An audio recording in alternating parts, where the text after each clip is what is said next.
প্রতিবেশী দেশগুলোর সাথে ভারতের সম্পর্ক বরাবরই বৈরী। সম্প্রতি তারা ধাক্কা খেয়েছে আমেরিকার সাথে বাণিজ্য যুদ্ধেও। ঠিক এমন সময় ভূ রাজনীতির খেলায় কৌশলী হতে শুরু করেছে দিল্লি। এবার চিরপ্রতিদ্বন্দ্বী চায়নার সাথে শত্রুতা ভুলে সম্পর্ক গড়তে মরিয়া।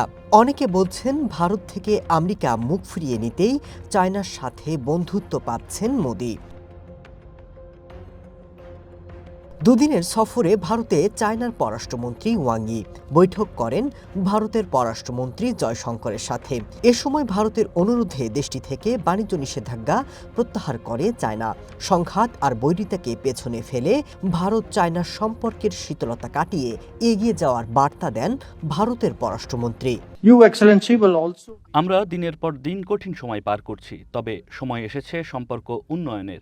জনগণের মধ্যে যোগাযোগ, নদী বিষয়ক তথ্যাদি ভাগাভাগি, সীমান্ত বাণিজ্য, যোগাযোগ ব্যবস্থা এবং দ্বিপাক্ষিক বিনিময় নিয়ে ফলপ্রসূ আলোচনা হয়েছে।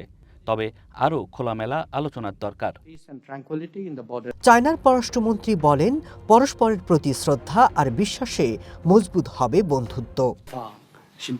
আমাদের উচিত হবে কৌশলগত বোঝাপড়া প্রতিষ্ঠা করা, একে অপরকে অংশীদার ও সুযোগ হিসেবে দেখা, প্রতিদ্বন্দ্বী বা হুমকি হিসেবে নয়। বিশ্লেষকরা বলছেন, ট্রাম্প প্রশাসনের সাথে সম্পর্কের টানাপোড়েনে ভূ রাজনৈতিক পরিস্থিতির দিকে নজর রেখেই রাশিয়া এবং চায়নার দিকে ঝুঁকতে চাইছেন মোদি। ওয়াং এর ভারত সফরের পর এ মাসের শেষে একটি শীর্ষ সম্মেলনে যোগ দিতে চায়না সফরে যাওয়ার কথা রয়েছে নরেন্দ্র মোদির। Masud Rana, one news.